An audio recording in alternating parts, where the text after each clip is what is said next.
Hello everyone, कैसे हैं आप सब। I hope all of you are doing well.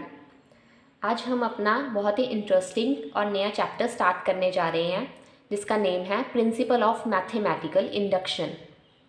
तो चलिए देखते हैं कि प्रिंसिपल ऑफ मैथमेटिकल इंडक्शन होता क्या है। ये समझने के लिए मैं आपके सामने एक एग्जाम्पल लिख रही हूँ। ये मैंने आपके सामने एक रिज़ल्ट लिखा है। तो ये रिज़ल्ट है क्या, 1 + 2 + 3 + 4 + up to so on + n is equal to n into n + 1/2 means ये हमारा सम ऑफ n नेचुरल नंबर्स। यहाँ पर n जो है वो नेचुरल नंबर में से आएगा। इसकी कोई भी वैल्यू हो सकती है। जैसे n = 10 अगर हम लें तो इसका मीनिंग क्या होगा कि 1 से लेकर 10 तक हम सभी नेचुरल नंबर का सम कर रहे हैं। ऐसे ही हम n की कोई भी वैल्यू सब्स्टिट्यूट कर सकते हैं नेचुरल नंबर्स में से। तो जब भी हम n नेचुरल नंबर्स का सम करते हैं तो वो किसके इक्वल आता है, n × n + 1/2। यहाँ पे वही n की वैल्यू सब्स्टिट्यूट कर देंगे तो जो हमारे पास आंसर आएगा वो होगा हमारा सम ऑफ n नेचुरल नंबर्स। तो ये हमारा रिज़ल्ट है सम ऑफ n नेचुरल नंबर्स के लिए। तो अगर हमें चेक करना हो कि ये रिज़ल्ट ट्रू होगा या नहीं, मीन्स ये रिज़ल्ट जो हमने लिखा है ये सही है भी या नहीं, तो हम कैसे चेक करेंगे। एक तो मेथड ये है कि हम n की वैल्यू सब्स्टिट्यूट करना स्टार्ट करें। n को 1 ले, 2 ले, 3 ले, ऐसे सभी नेचुरल नंबर्स सब्स्टिट्यूट करते जाएं और हर एक के लिए ये रिज़ल्ट वेरीफाई करते जाएं। बट नेचुरल नंबर्स का सेट तो हमें पता है कि इनफाइनाइट सेट होता है। नेचुरल नंबर्स में कितने आते हैं elements, 1, 2, 3, 4 up to so on. ये सेट हमारा इनफाइनाइट सेट है ना, ये इन्फिनिटी तक जाता है, कभी ख़त्म नहीं होगा। जितने भी आप आगे जाते रहोगे उतने ही आपको नेचुरल नंबर्स मिलते रहेंगे। तो हम अगर ऐसे एक एक नंबर के लिए चेक करने लगे ये रिज़ल्ट तो ये तो बहुत ही लेंथी प्रोसेस हो जाएगा। तो इसे और शॉर्ट में हम कैसे कर सकते हैं। इस रिज़ल्ट को ईजी बनाने के लिए और हमारे एफर्ट्स को बचाने के लिए हमारे पास क्या यूज़ करते हैं हम, प्रिंसिपल ऑफ मैथमेटिकल इंडक्शन, जिसे शॉर्ट में हम बोलेंगे PMI, क्योंकि इतना बड़ा बोलना और लिखना पॉसिबल नहीं होगा, ये बहुत टाइम ले लेगा, इसलिए हम शॉर्ट में इसे PMI बोलेंगे, प्रिंसिपल ऑफ मैथमेटिकल इंडक्शन। तो चलिए देखते हैं कि प्रिंसिपल ऑफ मैथमेटिकल इंडक्शन ये हमारा ऐसे रिजल्ट्स को प्रूव करने के लिए कैसे यूज़ होता है और ये कैसे हमारे एफर्ट्स को बचाता है। तो चलिए देखते हैं कि प्रिंसिपल ऑफ मैथमेटिकल इंडक्शन होता क्या है। What is PMI। PMI की स्टेटमेंट देखते हैं।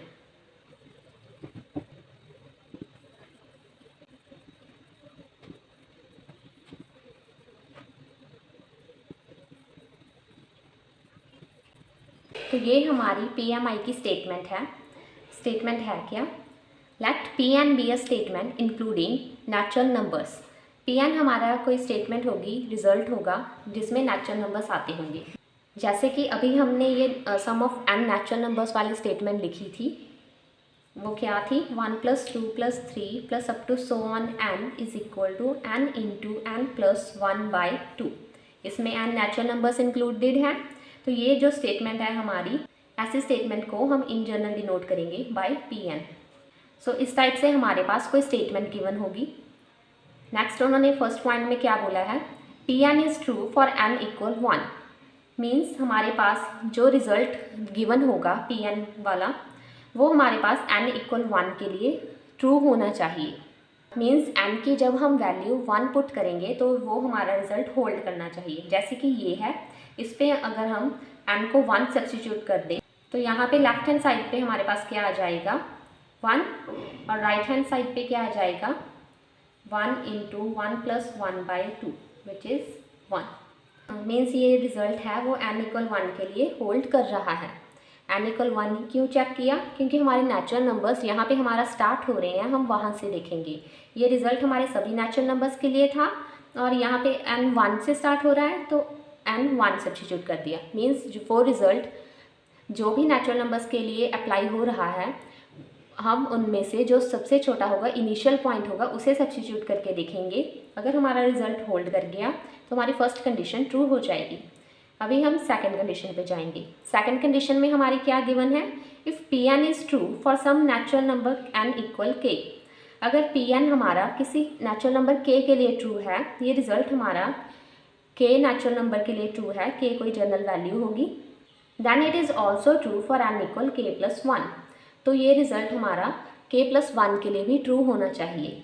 मीन्स हमने एन इक्वल के लिए सपोज किया कि ट्रू है, तो हम प्रूव करेंगे कि जब भी एन इक्वल के लिए ट्रू हो रहा है तब हमारे पास एन इक्वल के प्लस वन के लिए भी वो रिज़ल्ट होल्ड कर रहा है।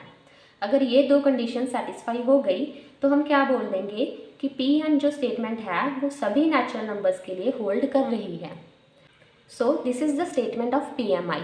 यहाँ पे हम के क्या है, मीन्स हमने यहाँ पे ये नेचुरल नंबर के कैसे लिया है। तो चलिए इसे समझने के लिए मैं आपको एक एग्जांपल देती हूँ। ये जो हमारा सेकंड पॉइंट था, इसमें हमने इन जनरल एन इक्वल के की बात की थी। यहाँ पे के क्या है, के कोई नेचुरल नंबर होगा। तो इन जनरल के लिखने का क्या मीनिंग है, हमें सेकंड स्टेटमेंट में क्या बोला गया है कि एन इक्वल के प्लस वन के लिए स्टेटमेंट ट्रू होनी चाहिए whenever it holds for N equal K. Means जब भी एन इक्वल के लिए ट्रू है तो एन इक्वल के प्लस वन के लिए वो ट्रू हो, तब हम बोल सकते हैं कि वो जो स्टेटमेंट है सभी नेचुरल नंबर्स के लिए होल्ड कर रही है। तो यहाँ पे के हमने क्यों लिया है, इसका क्या मीनिंग है, ये समझने के लिए मैं आपको एक एग्जांपल देती हूँ। तो इसके लिए हम एक एग्जांपल लेते हैं।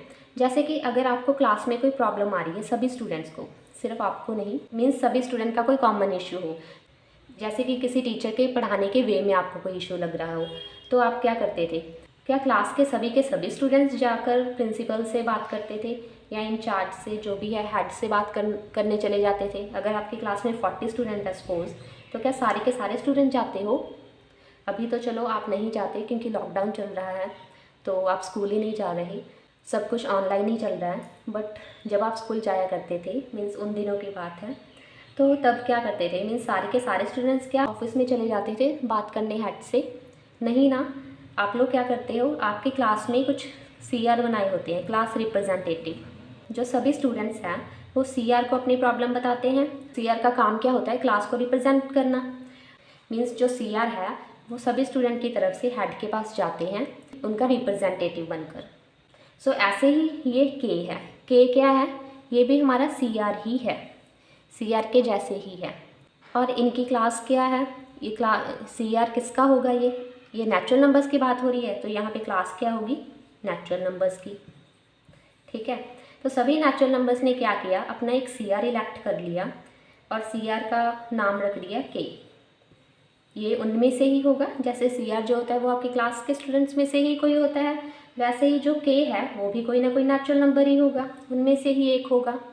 तो उन्होंने क्या किया, अभी हमने बोला था ना कि रिज़ल्ट को प्रूव करने के लिए एक एक नेचुरल नंबर पुट करना पड़ेगा। तो अगर रिज़ल्ट को चेक करने के लिए सारे के सारे नेचुरल नंबर आ जाते तो हमें प्रॉब्लम हो जाती, क्योंकि नेचुरल नंबर का सेट तो इन्फानाइट होता है।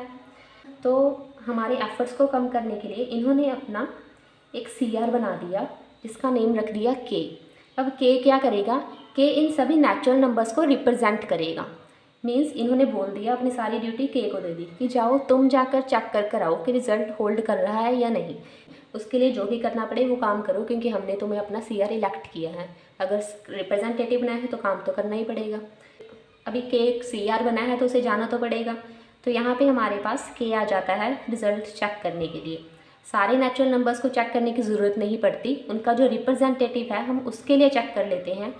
अगर वो मान गया कि ये रिज़ल्ट ट्रू है, CR को हमने मना लिया, तो आगे जाकर वो अपने सभी साथियों को भी मना ही लेगा। तो यहाँ पे हमारा जो के है हमें इसे मनाना है।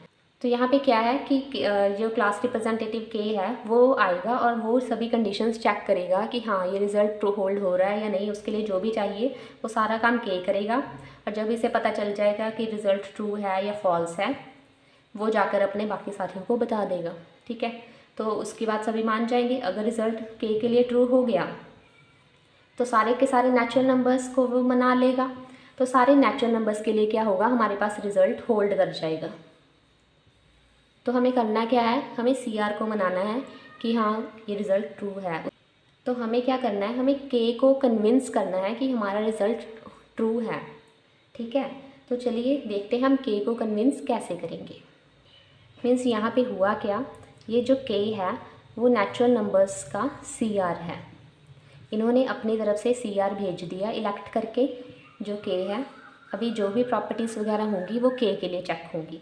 मीन्स यहाँ पे के क्या बना, इट मीन्स के हमारा नेचुरल नंबर्स को रिप्रेजेंट कर रहा है, ये इनका रिप्रेजेंटेटिव है, ठीक है। So this was the meaning of के हियर इन द स्टेटमेंट। हम सभी नेचुरल नंबर्स के लिए चेक नहीं करेंगे, हम जस्ट सी आर के लिए चेक करेंगे। अगर ये मान गया तो बाकी सब तो मान ही जाएंगे, ठीक है। सो ये होता है के का मीनिंग। इन जनरल जब भी हम बोलते हैं कि ये हमने इन जनरल के ले लिया, इन जनरल एक्स ले लिया, तो वो सारी अपनी क्लास को रिप्रेजेंट करता है। एक तरह से वो सभी क्या होते हैं, सी आर होते हैं, ठीक है। वो सारी अपनी क्लास को रिप्रेजेंट करते हैं जिसके भी रिस्पेक्ट में बात हो रही हो। जैसे कि यहाँ पे नेचुरल नंबर्स की बात हो रही थी, तो यहाँ पे इनकी क्लास क्या हुई, natural numbers, set of natural numbers. तो इससे आपको पता चल गया कि के लिए हमने चेक कर लेना है। अगर के मान गया तो सारे के सारे मान जाएंगे, तो हमारा जो रिजल्ट है वो सभी नेचुरल नंबर के लिए होल्ड कर जाएगा। ये मैंने लिखा है for every N belonging to natural. So this was the meaning of K in the statement of the principle of mathematical induction. तो चलिए अब देखते हैं कि हम ये सब जो स्टेटमेंट में बोला गया था इसे अप्लाई करेंगे कैसे। वही जो हमने सम ऑफ एन नेचुरल नंबर वाली एग्जाम्पल ली थी उसी पे अप्लाई कर देखते हैं। तो ये है हमारी स्टेटमेंट। वहाँ पे PMI की स्टेटमेंट में हमने इसी का नाम जो है वो PN बोला था। तो PN का मतलब ये होता है जो रिज़ल्ट हमें चेक करना हो। सो ये रिज़ल्ट है। तो PMI की स्टेटमेंट में था क्या, फर्स्ट स्टेप था कि इनिशियल वैल्यू के लिए चेक कर लो। इनिशियल वैल्यू यहाँ पे क्या है, सभी नेचुरल नंबर्स का सेट है, तो सबसे छोटा कौन सा होता है, n = 1। So let us check the result for n = 1। First step में हम इनिशियल पॉइंट के लिए रिजल्ट चेक करेंगे। सो यहाँ पे इनिशियल 1 था, उसके लिए चेक करेंगे। लेफ्ट हैंड साइड क्या बनी, जब भी हमें प्रूव करना हो कोई चीज़ तो हम क्या करते हैं, लेफ्ट हैंड साइड देख लेते हैं और राइट हैंड साइड देख लेते हैं। अगर दोनों इक्वल आ रही हो तो वो ट्रू होता है, ठीक है। यहाँ पे भी कुछ ऐसे दिया हो, left hand side right hand side दी हुई है। तो चलिए लेफ्ट हैंड साइड में देखते हैं क्या बनेगा। n = 1 के लिए हमें n तक जाना है, जब n 1 नहीं है तो 1 पे रुक जाएंगे, आगे जाएंगे ही नहीं। तो लेफ्ट हैंड साइड में 1 आ गया। नेक्स्ट राइट हैंड साइड देखते हैं। राइट हैंड साइड में n की जगह पे 1 पुट करो तो क्या बनेगा, 1 × 1 + 1/2। तो ये आ गया हमारे पास 1। ये हमने पहले भी चेक किया था जब हमने PMI की स्टेटमेंट बोली थी। तो यहाँ पे left hand side equal right hand side आ गई। It means result is true, और we can say result holds for n = 1। तो ये हमारा फर्स्ट स्टेप हो गया। फर्स्ट स्टेप में करना क्या था, हमें n = 1 के लिए रिजल्ट चेक करना था। अभी हम नेक्स्ट सेकंड स्टेप देखेंगे। यहाँ पे स्पेस थोड़ी कम है तो मैं फर्स्ट स्टेप इरेज कर रही हूँ। So now second step. Second step में हमें क्या करना होता है, सेकंड स्टेप में हम एज्यूम करते हैं कि जो हमारा रिजल्ट है वो के लिए ट्रू है, क्योंकि हमने सेकंड स्टेटमेंट में बोला क्या था, सेकंड कंडीशन में, कि जब भी रिजल्ट n = k के लिए ट्रू होता है तो k + 1 के लिए भी होल्ड करेगा। इट मीन्स हमें पता है कि k के लिए वो रिजल्ट ट्रू है, ये हम लेकर चलेंगे, मान कर चलेंगे, और उसके बाद k + 1 के लिए प्रूव करेंगे। तो ऐसे ही हमारे 2 स्टेप बन जाएंगे। सेकंड स्टेप में क्या करेंगे, हम k के लिए रिजल्ट सपोज करके चलेंगे कि ट्रू है, और थर्ड में क्या करेंगे, k + 1 के लिए प्रूव करेंगे। तो चलिए करते हैं। सेकंड स्टेप में suppose the result holds for n = k। अगर k के लिए होल्ड करता हमने सपोज किया तो इसका मीनिंग क्या हुआ कि यहाँ पे अगर n की वैल्यू k पुट कर दें तो ये left hand side right hand side equal बनेगी। तो चलिए करते हैं put 1 + 2 + 3 up to so on k। k हमारे पास कोई नेचुरल नंबर ही है, इनका रिप्रेजेंटेटिव है, CR है ना। तो ये आया हमारे पास रिजल्ट। अगर k के लिए ट्रू है तो ये बन जाएगा। नेक्स्ट अब हमें क्या करना है, k + 1 के लिए ये रिजल्ट चेक करना है कि ट्रू है या नहीं। तो थर्ड स्टेप हम लेते हैं, let us check the result for n = k + 1। यही था ना PMI की स्टेटमेंट में कि k के लिए जब भी ट्रू है तो k + 1 के लिए ट्रू होना चाहिए, तभी हम सभी नेचुरल नंबर के लिए बोल सकते हैं। इनिशियल तो हमने चेक कर लिया, तो अभी सेकंड स्टेटमेंट के लिए k के लिए हमने ट्रू ले लिया। अब k + 1 के लिए देखते हैं, अगर ये ट्रू हो गया तो ये जो रिजल्ट है वो सभी नेचुरल नंबर के लिए होल्ड कर जाएगा। तो चलिए देखते हैं। k + 1 के लिए अभी हम प्रूव करने के लिए क्या करेंगे, लेफ्ट हैंड साइड ले लेंगे और उसे राइट हैंड साइड के इक्वल प्रूव कर देंगे। हमारी लेफ्ट हैंड साइड क्या बनी, 1 + 2 + up to so on k plus K plus one, क्योंकि हमने n इक्वल के प्लस वन के लिए चेक करना है तो के प्लस वन तक जाएंगे। n की वैल्यू के प्लस वन, पहले के होगी, के से नेक्स्ट नंबर क्या होगा के प्लस वन, क्योंकि हम नेचुरल नंबर की बात कर रहे हैं। सभी नेचुरल नंबर में वन वन का डिफरेंस होता है ना, one plus one two, two plus one three, so ऐसे ही के बाद आएगा के प्लस वन। तो थर्ड स्टेप चेक करने के लिए हम क्या यूज़ करेंगे, ये सपोजिशन वाला हमारा सेकंड स्टेप, क्योंकि हमने बोला है कि जब भी ये रिजल्ट के लिए होल्ड कर रहा है तो के प्लस वन के लिए होल्ड करना चाहिए। तो के लिए होल्ड कर रहा है तो इसे यूज़ करते हैं। के लिए होल्ड कर रहा है तो one plus two plus up to so one K, इसकी वैल्यू क्या आ जाएगी K into K plus one by two. So ये जो फर्स्ट सारा है वन से लेकर के तक, इसकी वैल्यू क्या आ जाएगी K into K plus one by two, और K plus one as it is लिख देंगे। ये कहाँ से आया हमारे पास, बाय स्टेप टू। ठीक है, ये हमारा सेकंड स्टेप था। तो यहाँ पे इसे सिंप्लीफाई करते हैं, एलसीएम लेते हैं। यहाँ पे के प्लस वन कॉमन आ रहा है, अंदर क्या रह गया के प्लस टू। तो चलिए देखते हैं राइट हैंड साइड क्या बनती है। जब हम n की जगह के प्लस वन लेते हैं तो हमारी राइट हैंड साइड में क्या आता है, n की जगह के प्लस वन सब्स्टिट्यूट करो, नेक्स्ट के प्लस वन बाई टू। तो ये क्या बन गया के plus one into K plus two by two. तो ये देखिए लेफ्ट हैंड साइड और राइट हैंड साइड इक्वल आ गई हमारी। तो इसका मीनिंग क्या बना कि जब भी रिजल्ट के लिए होल्ड करता है तो हमारे पास के प्लस वन के लिए भी होल्ड कर रहा है। यही तो हमारी पीएमआई की स्टेटमेंट थी कि इनिशियल पॉइंट के लिए होल्ड करना चाहिए, और जब भी किसी नंबर के लिए जो उनका सीआर है, जब उसके लिए होल्ड हो रहा है तो उसके नेक्स्ट नंबर के लिए भी होल्ड करना चाहिए। जब n इक्वल के लिए ट्रू है तो n इक्वल के प्लस वन के लिए हमने चेक किया, हमारी left hand side right hand side equal आ गई। इट मीन्स ये के प्लस वन के लिए भी होल्ड कर रहा है। अगर ये के प्लस वन के लिए भी होल्ड कर गया तो हमारी जो पीएमआई है उसकी फर्स्ट और सेकंड दोनों कंडीशंस ट्रू हो गई। फर्स्ट में इनिशियल पॉइंट और सेकंड में के लिए जब ट्रू है तो के प्लस वन के लिए ट्रू होना चाहिए। So first and second both the conditions are satisfied. So हमारा कंक्लूजन क्या बना, result is true for all n belonging to natural. सारे के सारे नेचुरल नंबर के लिए हमारे पास ट्रू हो गया। हमने सीआर को मना लिया, उसने जाकर अपने सभी क्लास वाले स्टूडेंट्स को मना लिया, मीन्स सारे नेचुरल नंबर्स को मना लिया। तो ऐसे हमारे पास वो रिजल्ट जो है सभी नेचुरल नंबर के लिए होल्ड कर गया। ठीक है, सो इस टाइप से हमने जब चेक किया तो हमें सभी नेचुरल नंबर के लिए चेक नहीं करना पड़ा, हमें हमारे जो एफर्ट्स हैं वो कम हो गए और ये इजी हो गया। हमने जस्ट एक जनरल नंबर के लिए चेक कर लिया उनके सीआर के लिए, और जब उसके लिए ट्रू हो गया तो सभी के लिए ट्रू हो जाएगा। तो ये तो थी एग्जाम्पल। तो ये जो सीआर वाली बात थी वो तो चलो आपको समझाने के लिए थी, बट इसका अगर मीनिंग देखना हो कि अगर किसी जनरल नंबर के लिए ट्रू हो जाए तो सभी नेचुरल नंबर के लिए ट्रू कैसे हो जाएगा, इससे हम यहाँ तक कैसे पहुँचे कि अगर के प्लस वन के लिए होल्ड कर रहा है van ever it holds for के,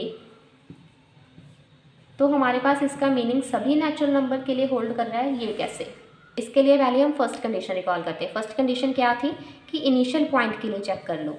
यहाँ पे हमने क्या किया, हमने n इक्वल वन के लिए चेक कर लिया कि ये रिजल्ट होल्ड हो रहा है, और इन जनरल हमने क्या किया, इन जनरल हमने चेक कर लिया कि अगर किसी नंबर के लिए होल्ड हो रहा है तो नेक्स्ट के प्लस वन के लिए भी होगा। ये हमने चेक कर लिया है बाय पीएमआई, अभी अभी चेक कर हटे हैं। ठीक है, तो इससे हम यहाँ तक कैसे पहुँचेंगे, तो देखिए हमारे पास वन के लिए होल्ड करेगा तो के को वन पुट करो सेकंड कंडीशन में।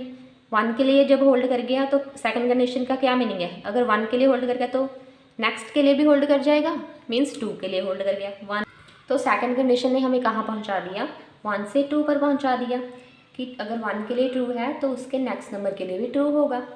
अभी हमें पता है कि टू के लिए ट्रू है तो के को टू पुट करो, सेकंड कंडीशन से फिर से हमें क्या मिल जाएगा, इससे नेक्स्ट नंबर के लिए ट्रू है, क्योंकि हमने इन जनरल प्रूव किया है कि के प्लस वन के लिए भी ट्रू होगा। ठीक है, तो नेक्स्ट अभी थ्री पुट करो के को, क्योंकि हमें पता है कि थ्री के लिए ये रिजल्ट ट्रू है तो हम थ्री पुट करते हैं। के को जब थ्री पुट किया तो इससे नेक्स्ट नंबर फोर के लिए रिजल्ट ट्रू हो गया। कैसे, बाय सेकंड कंडीशन, जो हमने सेकंड कंडीशन चेक की है पीएमआई की, उससे ही तो आ रहा है ना ये रिज़ल्ट, कि जब भी वो रिज़ल्ट k के लिए होल्ड कर रहा है तो k+1 के लिए भी होल्ड करना चाहिए। ये हमने क्वेश्चन में चेक यही तो किया था। तो ऐसे ही हम 4 से 5 पर पहुंच जाएंगे। ऐसे करते करते सेकंड कंडीशन हमें सभी नेचुरल नंबर्स को कवर करवा देगी। हमारा पूरा नेचुरल नंबर का जो सेट है वो सबके लिए ट्रू हो जाएगा रिज़ल्ट। जब कैसे ट्रू हुआ, हमने एक इनिशियल के लिए बस चेक किया, उसके बाद इन जनरल हमने सेकंड कंडीशन को अप्लाई कर रहे हैं दोबारा और नेक्स्ट नंबर हमारे पास आते जा रहे हैं। इसीलिए PMI में क्या करते हैं, हम एक इनिशियल पॉइंट के लिए चेक कर लेते हैं, उसके बाद एक जनरल नंबर k लेते हैं और k+1 के लिए रिज़ल्ट चेक करते हैं कि ट्रू है या नहीं। अगर ये हो गया तो यहाँ पे k की जब हम वैल्यू सब्स्टिट्यूट करके देखते रहेंगे तो हमारे पूरा का पूरा नेचुरल नंबर का जो सेट है वो कवर हो जाएगा। जब ये कवर हो गया मीन सारे नेचुरल नंबर्स के लिए हमारा रिजल्ट होल्ड कर जाएगा। तो ये मीनिंग है हमारे PMI का। In this way we say that the result holds for every natural number whenever the first and second condition of the PMI statement are satisfied. So this was the meaning of principle of mathematical induction. हमने PMI की statement देखी, उस पे based हमने एक example की और फिर हमने उसका मीनिंग समझा कि PMI में हम एक्चुअली में हो क्या रहा है, कि बैकग्राउंड में ये प्रोसेस कैसे चल रही है, कैसे हम बोल रहे हैं कि सारे नेचुरल नंबर कवर हो गए। So this was all about the meaning and the statement of PMI. PMI is very effective and efficient method for checking if the result is true or not for natural numbers and integers. So this was all about this video. See you in our next video. Till then, keep smiling and keep learning and stay tuned.